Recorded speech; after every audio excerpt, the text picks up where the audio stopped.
Es muy impresionante los paralelismos que estamos observando con la realidad contemporánea. Cuando Hitler accede al poder, llega con fuerza con unas decisiones en el ámbito religioso.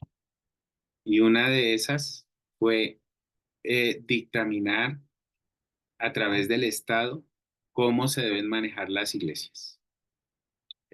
Y no en lo que atañe a sus responsabilidades civiles, tributarias y eso, no.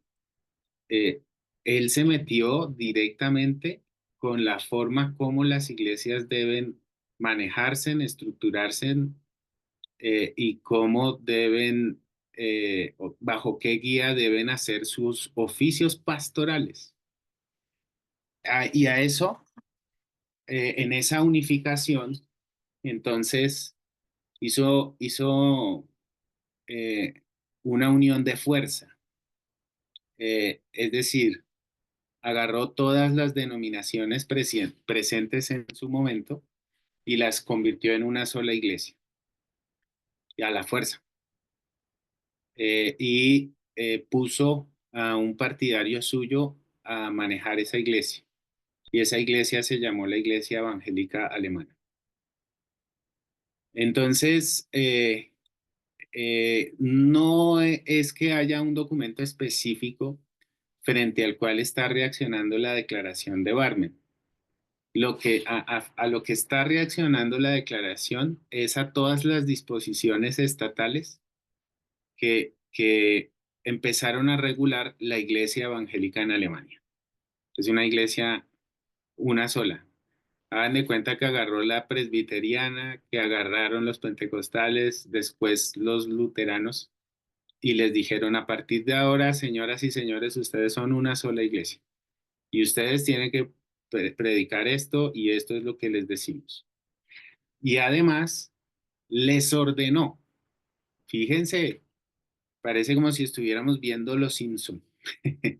Les ordenó que al interior de sus iglesias expulsaran a gente judía, al interior de la iglesia. O sea, que la iglesia evangélica alemana no podía tener fieles judíos.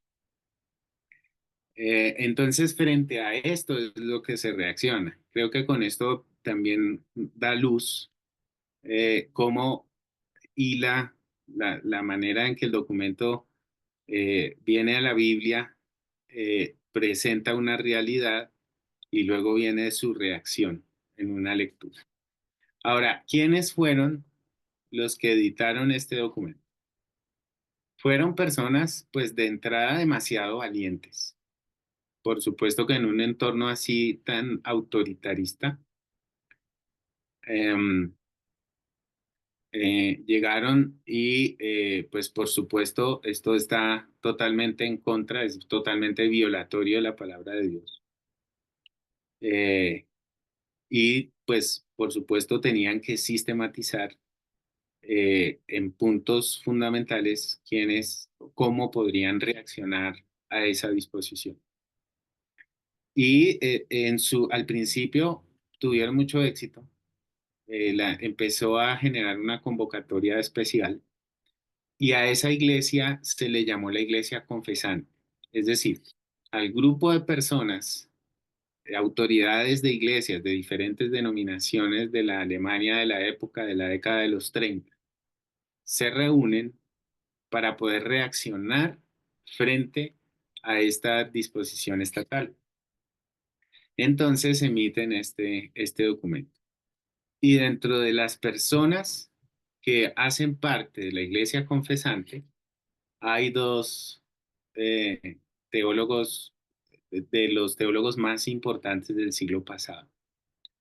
Uno de ellos se llamó Karl Barth y otro se llamó Dietrich Bonhoeffer. Voy a escribirles aquí los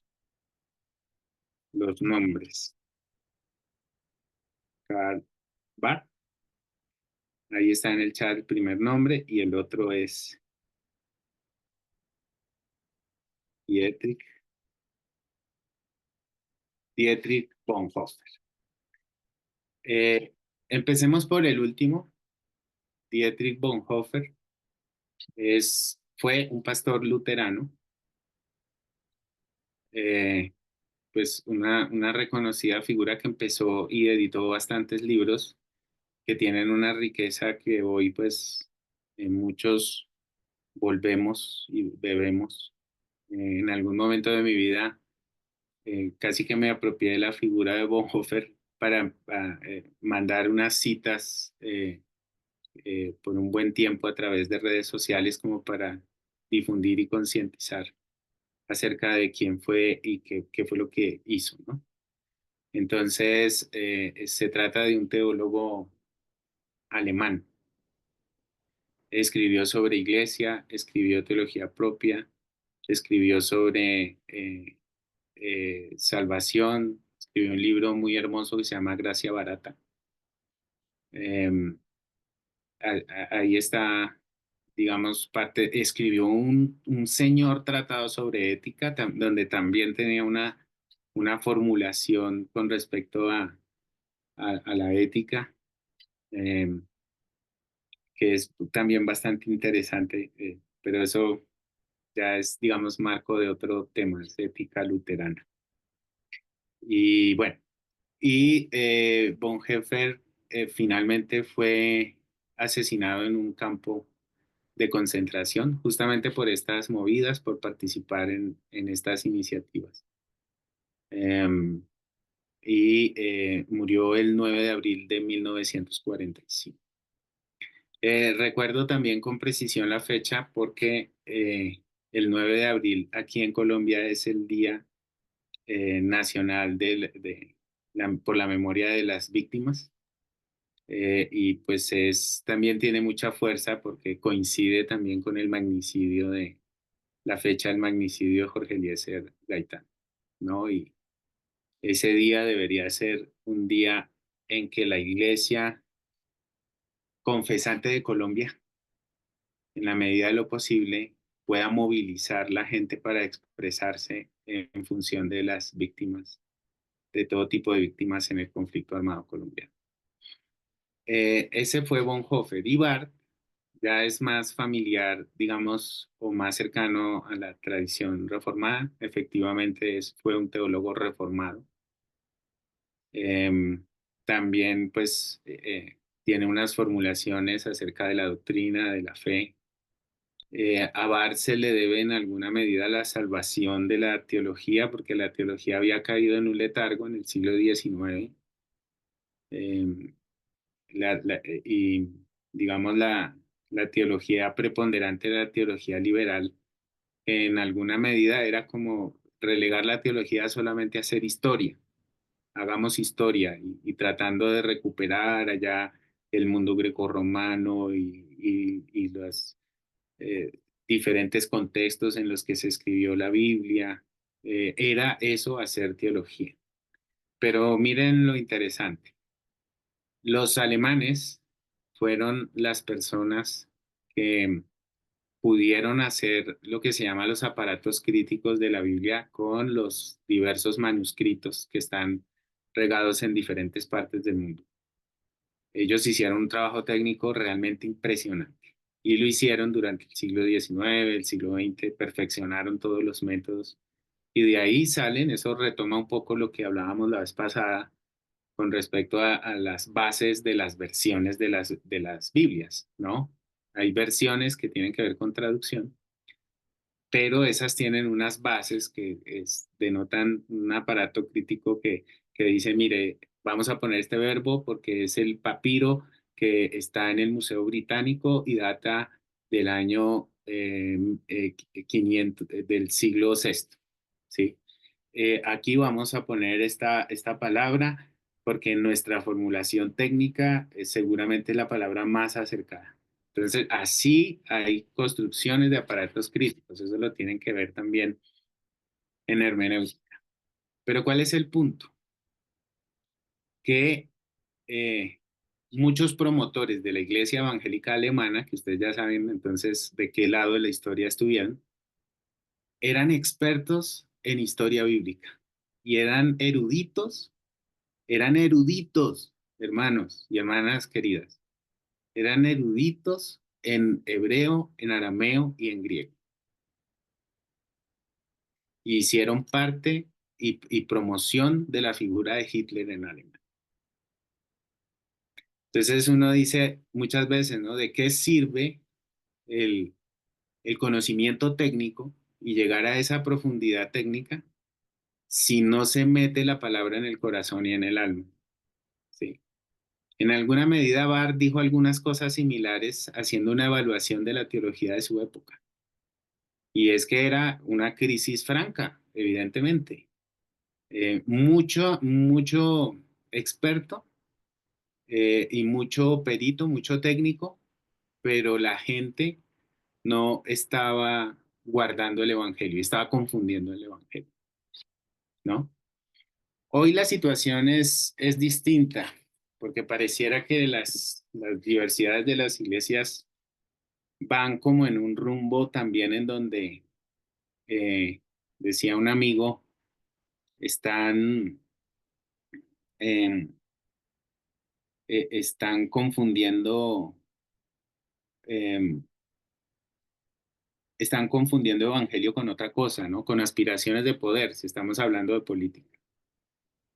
Eh, Están más preocupados por la proyección de sus propias aspiraciones de poder que por predicar el evangelio de la escritura. Y bueno, mucha gente de la iglesia confesante fue perseguida, algunos de ellos asesinados, empezando por el mismo Bonhoeffer. Barth se salvó porque bueno, era suizo, él, digamos, estaba exiliado también y, y se salvó de toda esa masacre, ¿no? Que hubo por parte del Estado alemán en su momento. Entonces eso también es digamos, un buen telón de fondo para asimilar el texto, pero también para proyectarnos en lo que está sucediendo hoy. Porque hoy lo que está sucediendo en Gaza es también una desaparición de un pueblo entero, que es la comunidad palestina. Y los están desapareciendo, los están extinguiendo, ¿sí? Y se acaba de ordenar casi que su desalojo, ¿cierto? Entonces, por eso decía que pareciera que la historia se estuviera repitiendo, principios de siglo, nuevamente con las mismas movidas y en realidad los síntomas de estos procesos son demasiado preocupantes desde el punto de vista sociológico. Nosotros pues tenemos que fundamentar nuevamente nuestra esperanza, por eso estamos haciendo lo que estamos haciendo, ¿no? A través de esta materia, a través de qué podemos hacer desde nuestros alcances, desde la conciencia que podamos ir sembrándole a la gente y que Dios nos ayude a seguir siendo lectores de nuestra realidad. Em, bueno, dice Juan Carlos por el chat, libros sencillos. em, para, digamos, por ejemplo, para estas cosas, ustedes pueden buscar la Iglesia Confesante en Alemania. Hay reportes en internet, ¿no? No, no, no hay algún libro específico.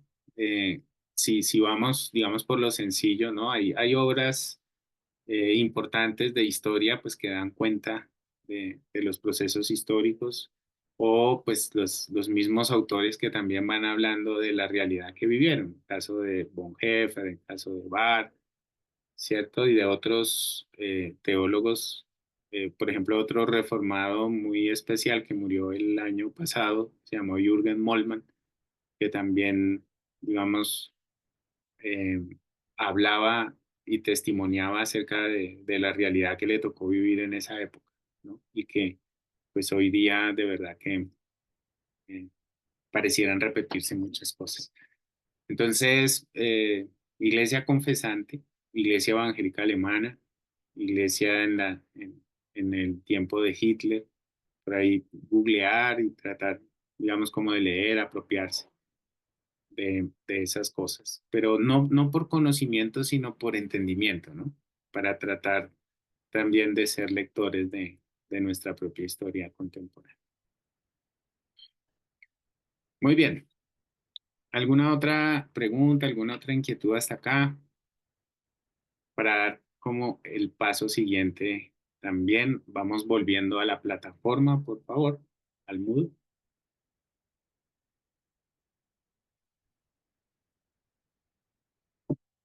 Hoy vamos a hacer un cambio a nuestra metodología. Vamos a adelantar el taller y vamos a hacer el taller ahora. Y en la parte final, en base a lo que ustedes puedan adelantar en grupos, em, vamos a hacer la segunda, a desarrollar la segunda parte de la clase. Aquí les comparto la plataforma. Estamos en el encuentro 4. Eh, Aquí está la consigna. Eh, Estoy aquí presentándola por el Zoom, si quieren mirar el Zoom. ¿Alguien puede ayudarme a leer lo que dice el taller 4, por favor?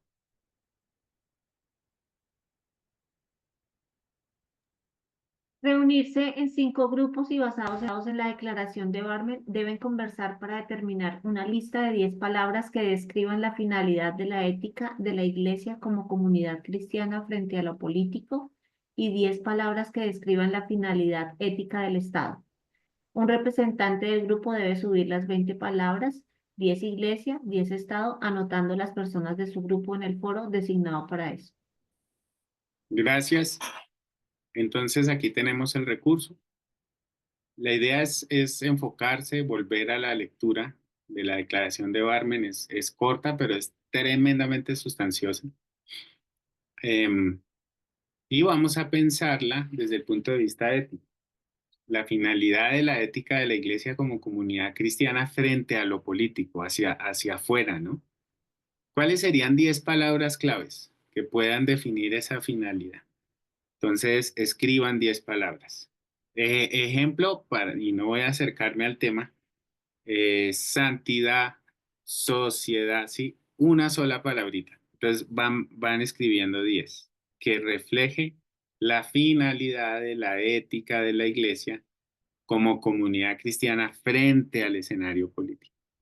Y vamos a poner 10, otras 10 para que sumen 20 que describan la finalidad ética del Estado.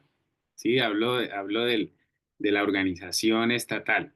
¿Sí? Ahí está el poder judicial, los jueces, magistrados, está el poder eh, legislativo, que es los congresos, los consejos, y está el poder ejecutivo, que es, digamos, el presidente, los gobernadores, los alcaldes, ¿cierto? Entonces, ¿cuál es la finalidad ética del Estado? Y cuando hablo de finalidad, pues estamos hablando de ética.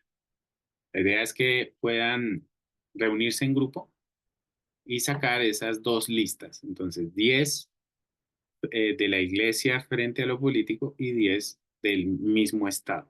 Entonces, vamos a pensar como pastores en uno y vamos a pensar como ciudadanos en el otro. ¿De acuerdo? Bueno, ¿preguntas? Estamos. Entonces, vamos con los grupos. Como queden.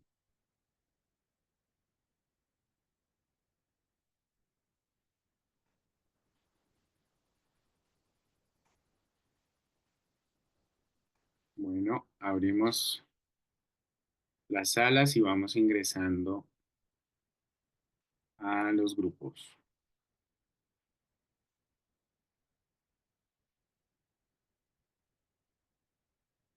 Están pendientes de los mensajes, ahí les voy escribiendo.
Así le respondieron y le tocó casarse. Simplemente porque los guerrilleros le dijeron, se tiene que casar. Ya, punto. Y le tocó casarse, solo por eso, así de fácil. La guerrilla llevando a un vínculo eclesial al susodicho tío mío. Imagínese. Gracias. Bueno, muy bien, gracias Juan Carlos. Ahí, por ejemplo, fíjese en que eh, tiene aplicación lo que les había mencionado con respecto a las dinámicas de poder, que no solamente aluden al Estado, sino a quienes toman las decisiones en los territorios. Y en ese sentido, por ejemplo, cuando hacemos un análisis de la situación, del contexto político, también tenemos que dar cuenta de que hay algunos actores en territorio de diferentes bandos ideológicos o lo que quieran, que están tomando las decisiones. En algunos casos que la guerrilla, en otros casos que paramilitares, en algunos casos son los empresarios, en algunos casos es el mismo Estado, en otros casos es el aparato militar. Entonces, cuando hacemos el análisis, estamos viendo es quién está ostentando el poder, que no debemos confundirnos en quién ejerce un gobierno frente a quién está ejerciendo un poder. Perdónenme en ser reiterativo con los Estados Unidos, pero es que me sirve en este momento porque está brillando lo que está pasando, ¿no? Y no, seguramente no ha sido desconocido para ustedes que Musk, el dueño de X, de la red social, fue con su niño me parece que tiene 4 añitos, y este niño le dijo al presidente Trump que se quitara de ahí del puesto de presidente porque él no era presidente. De alguna manera, digamos, es una caricatura que expresa alguna realidad de lo que esta gente habla en la interna y el niño escucha, y también de lo que expresa cómo eh, grandes corporaciones hoy día están siendo muchísimo más amplias y muchísimo más superiores y muchísimo más poderosas económicamente que los mismos estados nacionales, ¿no? Eso pasa en diferentes partes del mundo y evidentemente aquí en Colombia también sucede. Eh, Quisiera hacerles una solicitud propuesta. Eh, Hoy en particular tengo un asunto que resolver, y les pediría si podemos salir un poquito más antes y podamos seguir, digamos, sin el descanso, pero con el propósito de salir un poquitico más antes de la clase. ¿Les parece bien? Me lo indican con Claro, alguna profe. reacción. Sí, no hay ningún problema. Claro, profe, somos negociantes. Claro, profe. No hay lío. Excelente. No tenemos ningún problema, profe. Ah, profe, nos salió un papá pitufo negociante. Si la guerrilla negocia con el gobierno, ¿por qué no nosotros con usted, pastor? No hay problema. Dale, muchas gracias. Gracias por su consideración. Profe, una pregunta, ¿su merced ya llamó a lista? Sí, sí, señor. ¿Quiénes no estuvieron cuando llamé a lista? Por favor, me indican sus nombres. Hernando Palacios. Albeiro Álvarez. Edilson Quintero. Comandante del centro.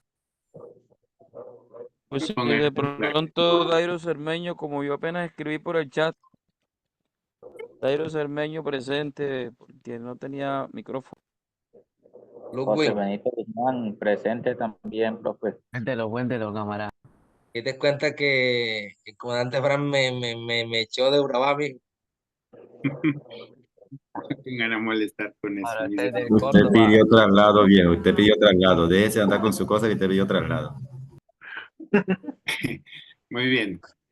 Voy a pedirles ahora, con el propósito de fijar algunos elementos y decir un par de comentarios sobre este escrito.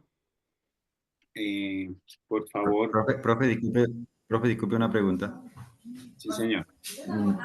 No alcancé a escuchar. Ahorita pidió la asistencia de aquellos que no estaban al principio o algo así.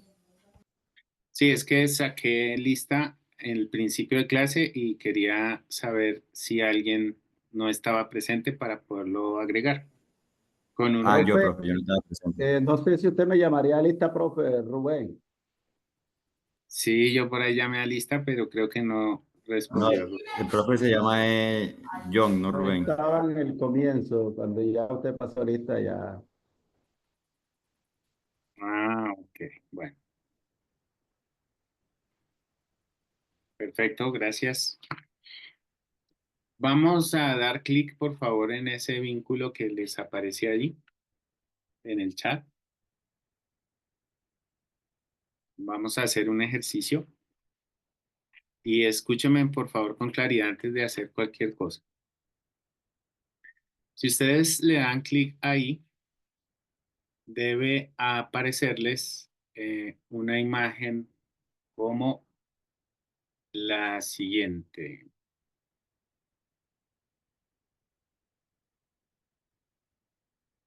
Una imagen como esta. Por favor, indíquenme si les aparece esa imagen con alguna... por favor, indíquenme con algún emoticón, alguna reacción, si Sí, ya profe, pudieron aparece. llegaron ahí. Sí sabe, profe. Sí, señor. ¿Está? Bueno, la idea es la siguiente. Ustedes trabajaron en grupo y cada persona tiene 10 palabras. Cada persona tiene 10 palabras para iglesia frente a lo político. ¿Sí? Entonces le voy a pedir el favor a cada quien, les voy a pedir el favor individualmente, cada persona, de las 10 palabras de su grupo, elijan las 3 que a ustedes les parece definitivamente que no pueden estar, o sea, que tienen que estar en esa lista, mejor dicho. Hagámoslo en positivo. 3 palabras que reflejen, que de las 10, las 3 que más reflejen cuál es la finalidad ética de la iglesia frente a lo político. Y ustedes en cada casillita sencillamente le dan la palabra. Primera casilla, primera palabra, segunda casilla, segunda palabra, tercera casilla, tercera palabra. Asegúrense en que escriban las 3, cada una en su espacio, en su casillita, y le dan enviar, por favor. Ahí mismo. Profe, ¿las 3 son de la iglesia? Las primeras sí, son de la iglesia. Fíjese lo que Y le enviar. están preguntando, ¿no? Finalidad ética de la iglesia frente a lo político.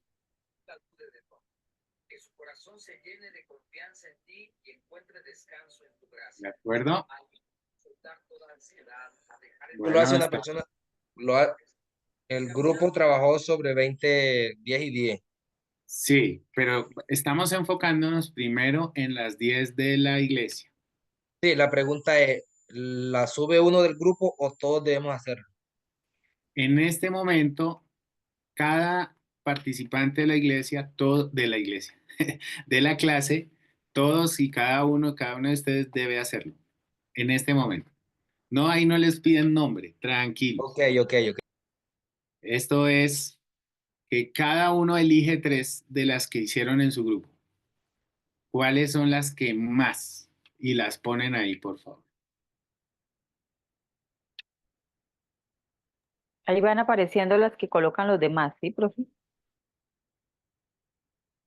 Sí, deberían estar apareciendo. Yo no sé, Por favor, esperar a que el presentador, a que el presentador muestre la siguiente diapositiva. les aparece que esperen que el presentador muestre la siguiente. Ok, está muy bien configurada. Porque viene la segunda pregunta y la segunda pues es de las 10 de lo político. Es la segunda. Por lo pronto estamos haciendo en este momento, nos estamos dando el tiempo para que vayamos poniendo las palabras que consideramos de acuerdo a la lectura de Barmen, ¿no? De la aclaración de Barmen. De acuerdo a esa lectura.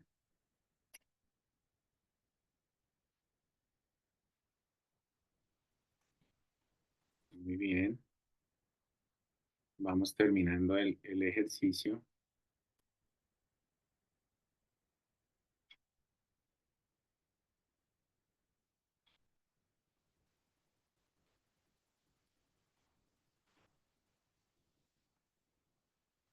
Ya les voy a mostrar lo que están haciendo.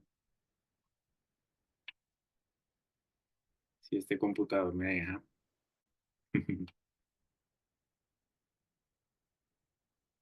A veces le pido mucho al pobre.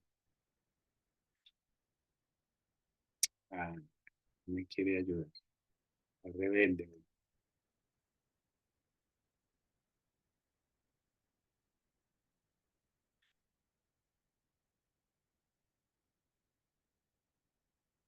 Tú puedes. Quédate quietico ahí. Ok. No quiero. No me quiso ayudar. No quiero contaminarles las respuestas. Entonces por eso los estoy esperando un poco.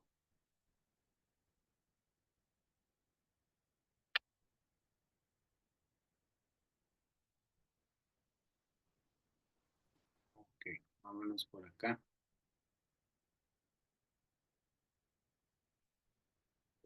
Bueno, me obligó. Está como los alemanes. Me quiere obligar a hacer algo. Me tocó ceder.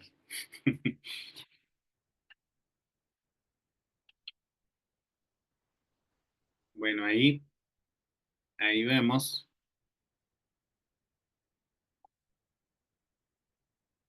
Bueno, trabajemos en la estética. Permítame.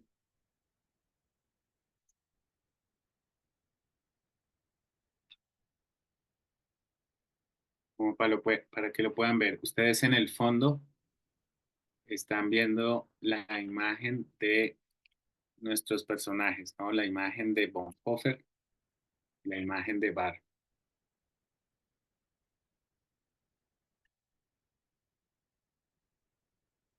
Pero se las voy a quitar con la intención de que podamos ver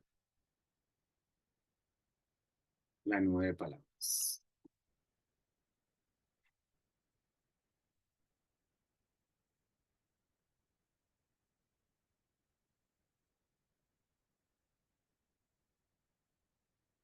Lo hice por acá. Ok.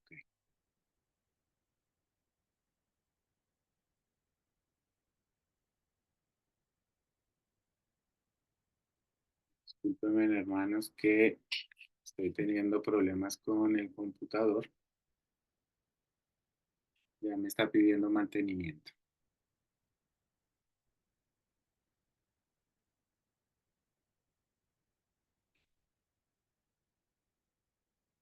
Bueno, les muestro las respuestas. Miren en una nube de palabras las respuestas. Las más grandes son las que se repitieron un poco más en el consenso, digamos, general de la clase. La finalidad ética de la Iglesia frente a lo político. Si nosotros pensamos que las palabras que aparecen ahí como más grandes fueron las que se repitieron, las que coinciden algunas personas que son las palabras que debe haber. ¿Qué lectura, qué consideraciones les merece este resultado? Si están mirando aquí el Zoom, este resultado, ¿qué les dice, qué comentarios les genera? Pues yo digo que es muy acertado y que resume como esa presencia nuestra en la sociedad y es manifestar el amor en integridad, pues dándonos al servicio en términos generales. Entonces me parece que sí resume como la idea que tenemos todos de nuestra responsabilidad ética frente a lo político. Ok, gracias. Ludwig, Sí, profe, pues hay un valor o un principio que mencionaba en varias oportunidades aquí, es el servicio. Y creo que dentro de la ética cristiana debe ser bien tenido en cuenta en tanto que el liderazgo que debe tener la iglesia debe estar cimentado en en ese principio, en el principio del servicio. Y pues esto también nos ayuda a alinear como esa misma relación que tenemos con la clase que estamos viendo en esta semana también, que es acerca del liderazgo. Entonces la iglesia como líder debe también estar atenta al servicio hacia la comunidad, hacia la sociedad. bien. ¿Alguna otra consideración por ahí, Juan Carlos? Profe, pues viendo o tratando de hacer una mirada bien crítica, pienso que lo que tenemos en nuestras palabras de tamaño grande es lo que en realidad está faltando. No encontramos tanto servicio como debiera ser, ni tanto amor como debiera haber en las iglesias. Quedamos cortos en hacer servicio, en servicio a los demás. El ser íntegros, también hemos encontrado que en las iglesias hay mucho mal testimonio y se vuelve es un faltante. O sea, esto que estamos aquí en letra grande, es lo que tenemos que aportar a la iglesia, a la sociedad, y al gobierno, a la política. Pienso que viendo esto desde la perspectiva opuesta, es un faltante que tenemos, una especie de deuda que tenemos con las personas. Claro. Bien, gracias. Hernando. De acuerdo a esas palabras que están resaltadas o que están más grandes, pienso que no se puede servir si no hay amor y no podemos servir con amor si no somos íntegros. Muy bien, gracias.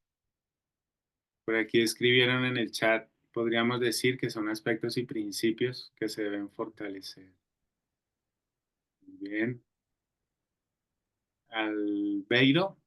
Pienso que o sea, son ideas que como parte de la iglesia, nosotros como parte de la iglesia, tenemos claras, ¿sí? Que eso es lo que la iglesia debiera hacer o debiera de alguna manera mostrar. Lo que no sé es qué tan práctico es realmente o qué tanto a la práctica lo estemos llevando. No me atrevería a asegurar muchas cosas. Lo único que se refleja acá es que lo tenemos claro, que sabemos qué es lo que nos corresponde realmente. Y eso, solo como para notar eso. ¿Qué tan práctico, qué tanto lo llevamos a la práctica o qué tanto nos hace falta, qué tanto lo hacemos? No sé, no me atrevería a afirmarlo, pero por lo menos está claro. Lo tenemos claro. Ok, bueno, muy bien. Frente a esta palabra servicio que ustedes anotan y han comentado también en las reacciones, yo creo que algo que se puede resaltar en la declaración de Barmen con respecto al compromiso social desde el punto de vista ético es que la iglesia no tiene la finalidad de ejercer el poder. O sea, la iglesia no ha sido llamada a gobernar. Algunas iglesias lo tienen más claro que otras. Qué pena, Rubén, que no había visto tu manito. ¿Qué quieres decir? No, profe, yo creo que el compañero Albeiro apuntó a lo que yo iba a decir, pero también apuntó desde el punto eclesial de la iglesia, está en el servicio, pero también está en el amor. Pero muchas veces hablamos de amor, pero no aplicamos ese amor que se debiera tener, ¿cierto? A través del servicio, de la integridad. Entonces son pasos muy importantes eh, en esa fidelidad de la ética y desde el punto, desde el centro de la iglesia hacia el mundo, hacia lo social, donde debemos de allí identificarnos con el servicio y el amor. Entonces son pasos muy importantes. Así como lo hablamos, pero también debemos de aplicarlo. Muy bien, muchas gracias. Entonces, bueno, gracias por, digamos, exhortar a que pues esto se haga una realidad, ¿no? De que están correlacionadas algunos otros elementos que repiten el tema de la integridad, el amor. Entonces yo solamente quiero anotar esto. Primero, que la iglesia no tiene vocación de poder. La iglesia sí tiene sí o sí vocación de servicio. Estoy de acuerdo con eso. Lo segundo es que la iglesia no se pronuncia solamente en la conducta individual de la gente, ni el aporte de la iglesia tiene que ver con producir seres políticos morales. Eh, si hablamos de integridad, tenemos que llevarla a la esfera social, no solamente en la esfera individual. ¿Cierto? Porque la integridad, por ejemplo, alude más como a la conducta moral para que no haya corruptos. El tema de la corrupción evidentemente tiene su peso, tiene su lugar y la iglesia debe velar también por la transparencia, pero la integridad tiene que pasarse, digamos, en la dinámica de cómo somos íntegros como sociedad, ¿no? Desde el punto de vista de la narrativa del Evangelio y del primer testamento, si hablamos de primer y segundo testamento en la Biblia. ¿Cierto? Y también, bueno, hay unas palabras aquí que me gustan mucho. Por ejemplo, el tema de la unidad. Que sea una invitación a poder hacer alianzas con otras iglesias en las ciudades, en las municipalidades que representamos. Ojalá podamos tender alianzas. Fíjense que el documento parte de quienes participaron y cómo lo pudieron ejercer, digamos, como dice también otra palabrita acá, resistencia, ¿no? Unidos somos más fuertes. No es hora de competir con otros. Es hora de poder aliarnos, de poder conversar abiertamente con paciencia, con tolerancia, para poder establecer plataformas locales y poder reaccionar a las dinámicas políticas locales en alianza en las iglesias, ¿no? Me gusta mucho la palabra dignidad, me gusta mucho la palabra resistencia. Creo que es algo importante por resaltar. Y creo que aquí hay una carencia de pronto que también está en el entendimiento metodológico, el diseño metodológico del espacio, pero sí hay una palabra, de acuerdo a la confesión de Barmen, que debe estar también en el centro y se debe repetir mucho en este tipo de ejercicios, es la palabra Cristo. Evidentemente está de pronto ahí incluida en verdad, por ejemplo, ¿cierto? En dignidad está Cristo, en fraternidad, por supuesto, servicio, integridad y amor. Pero es bastante explícito si ustedes se dieron cuenta en la redacción de esta sistematización, ida y vuelta, realidad, Biblia, análisis político. Cristo es el foco y la fuente principal de la iglesia, ¿no? Así que bueno, vamos al segundo, vamos al segundo, em, a la segunda pregunta. Ustedes ahí en sus dispositivos ya pueden pasar a la siguiente pregunta. Solamente al darle enviar, seguramente cuando vuelvan ya a mirar sus computadores, sus celulares, desde donde pudieron hacer el ejercicio, ya pueden ver la segunda pregunta. Y ya estoy viendo aquí respuestas. Es lo mismo. De las 10 que numeraron para el Estado, escojan las 3 que a su criterio son las más importantes. Y las ponen y le dan enviar. De las 10 que numeraron en grupo, usted las tiene ahí, que son horizonte ético o finalidad ética del Estado, escojan 3. Profe, esa imagen está inspiradora.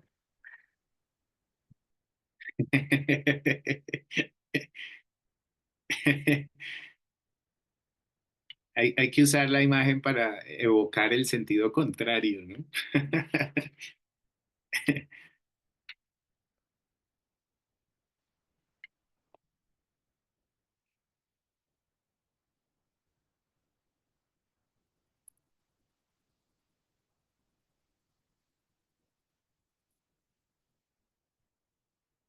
Muy bien, van 24 respuestas. Para el anterior nosotros llegamos como a 44. Profe, Multiplicándolas.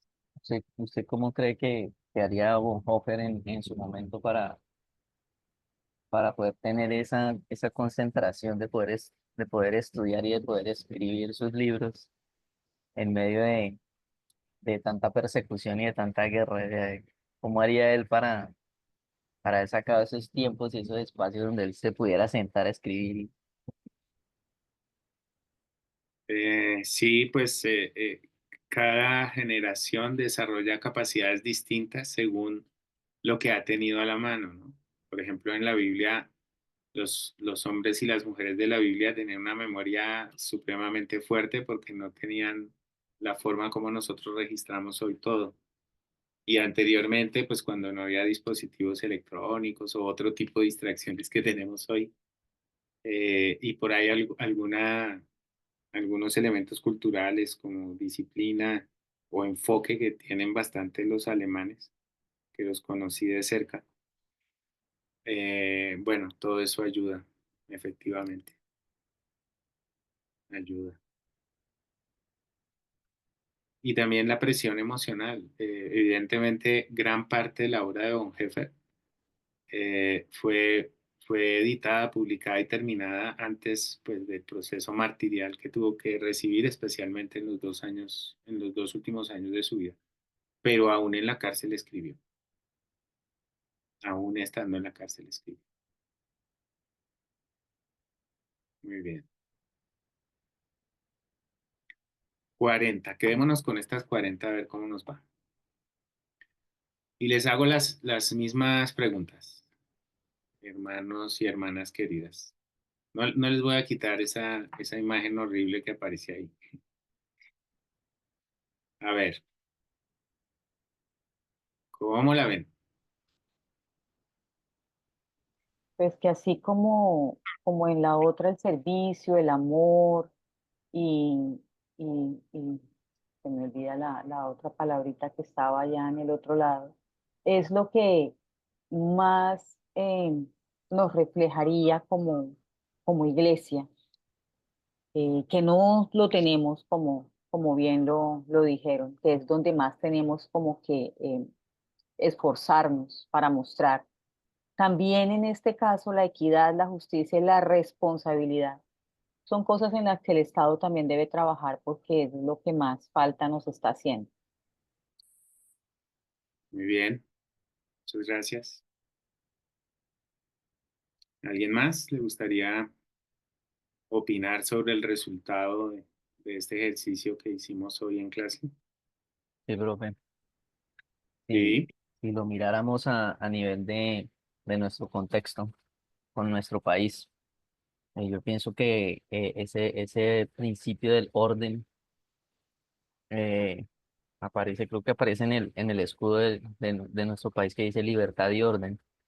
Y uno dice, bueno, en este momento, pues nuestro país y nuestros gobernantes no es que estén gobernando, valga la redundancia, como con ese orden, y todo se volvió, como dice un periodista por ahí, ya no es Colombia, sino Circombia. de la recocha que los mismos políticos, la clase política ha armado el país y estamos viviendo en un país hecho un caos. Muy bien, muchas gracias. ¿Alguna otra opinión, consideración sobre el resultado del ejercicio que hemos hecho?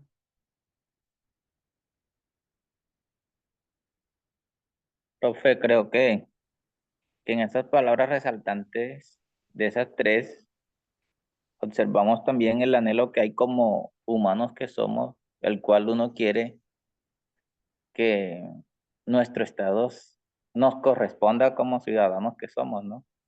Entonces creo que hay un deseo en nuestros corazones de que eso sea una realidad en un momento dado, pero ahí está la esperanza en aquellas minorías o en cantidades, pobres o ricos, pero ahí está esos principios humanos que uno siempre desea, el cual son nuestros derechos también. Muy bien, muchas gracias. Por ahí capaz alguna última declaración. Pastor, Sí, adelante. pues no sé, me pareció interesante el ejercicio académico de construir digamos, un contexto de todo lo que se habló en la clase y que entre todos pues se armara. O sea, me parece muy chévere la herramienta y pues arroja como resultado la opinión de todo el grupo. Me parece excelente, la verdad. Muy bien, gracias. Frank. Sí, profe. Bueno, cuando trabajamos la palabra que tenían que ver con la ética de la iglesia, no opiné mucho, no opiné porque los compañeros lo dijeron todo, a mi juicio. Pero llama la atención, me llama la atención la palabra justicia, como han dicho los hermanos. Creo que es el deber principal de los gobiernos, o en la ética de los gobiernos. Es el deber principal de que todo pues se haga con justicia, porque la justicia da como por resultado la equidad, ¿sí? Entonces, creo que ese es el vacío más grande que hay en todos los gobiernos y a nivel mundial. Es en este valor, en este valor de la justicia, que no se está llevando a cabo. Incluso cuando uno va a la Biblia, fue uno de los valores principales que el Señor le dejó en la ley al pueblo de Israel. Toda la ley, pues, estaba orientada hacia la justicia. Entonces, me llama la atención que esa es la palabra como más grande y la más céntrica, la central y la más grande que está aquí, es justicia, y lo que no se está dando y no se está viendo en los gobiernos de hoy. Muy bien, muchísimas gracias a todos y a todas. Bien, mi gente, bueno, interesante, ¿no? Justicia, responsabilidad, equidad. Hay una aspiración como ciudadanía, también hay una sensación de frustración frente a la realidad, conforme, digamos, como a este espectro, ¿no? Y, y gusta o hay acuerdo, digamos, en la fuerza que hay en esta palabra. Yo creo que la justicia, digamos, en el plano de la confesión de Barmen, está en el plano de el respeto por las instituciones y especialmente en el respeto por la iglesia como institución. La iglesia no puede ser un canal para la manipulación política. la iglesia no puede ser usada con fines políticos. Entonces, ahí, digamos, la justicia tiene que ver es eso, no sobrepase el lineamiento. El poder está tiene unas finalidades y dentro de esas no, en justicia tiene que ocuparse de pues estas cosas, ¿no? De, bueno, el orden, la autoridad, el gobierno, la seguridad,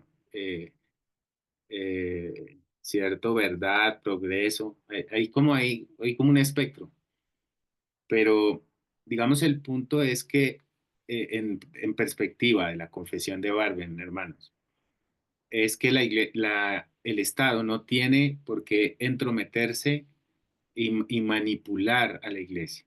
Allá lo hacían en forma descarada, diciéndole a la iglesia por orden ejecutiva qué es lo que tenía que hacer y deshacer. Hoy se hace de otras maneras. Hoy se manipula electoralmente la iglesia. Se usa como maquinaria electoral para ganar votos, por ejemplo, ¿cierto? Y se ha hecho desde diferentes momentos. Me encanta una declaración de Barr con respecto a partidos políticos cristianos.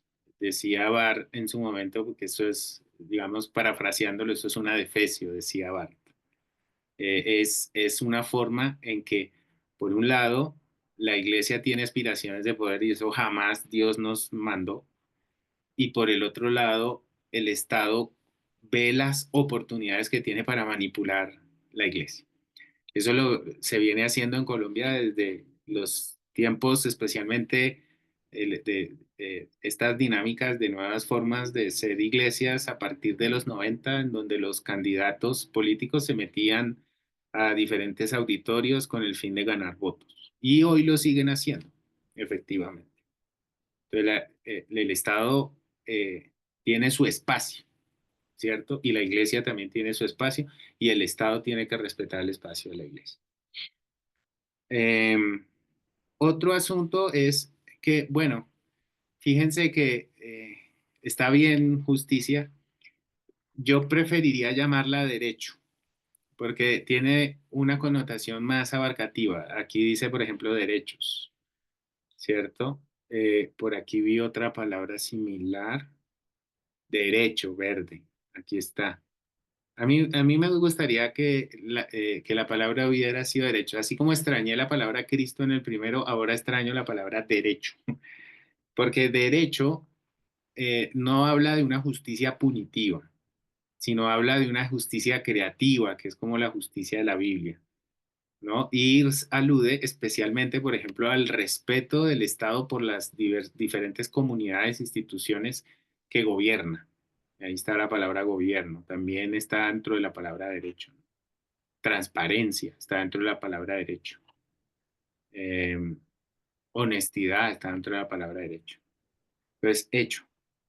Y, y es preocupante que no aparezca una palabra.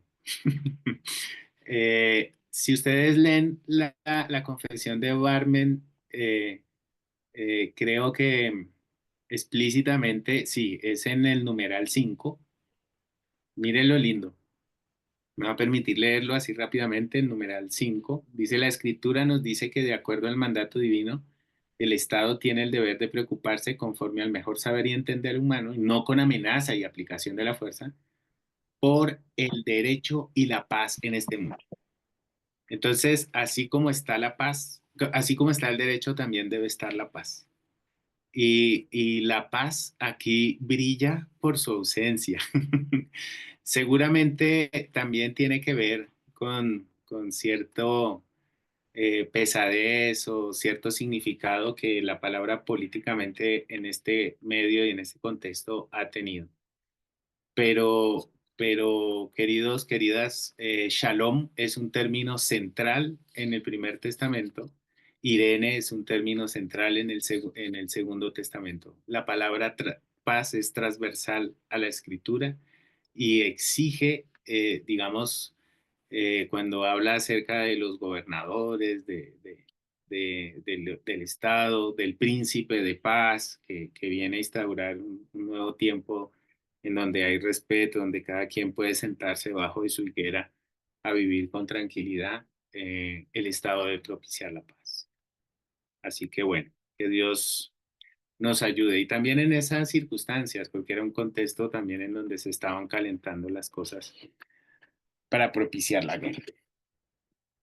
Muy bien, hermanos, quiero agradecerles mucho el permiso. Les voy a contar por qué. Resulta que hoy estoy de cumpleaños y por eso necesito irme un poquito más temprano. Ah, caracha, feliz cumpleaños, profe. Dios lo bendiga grandemente. Qué bueno. No, pastor, y no se va a esperar a la tortita. No, que ya, me- ya,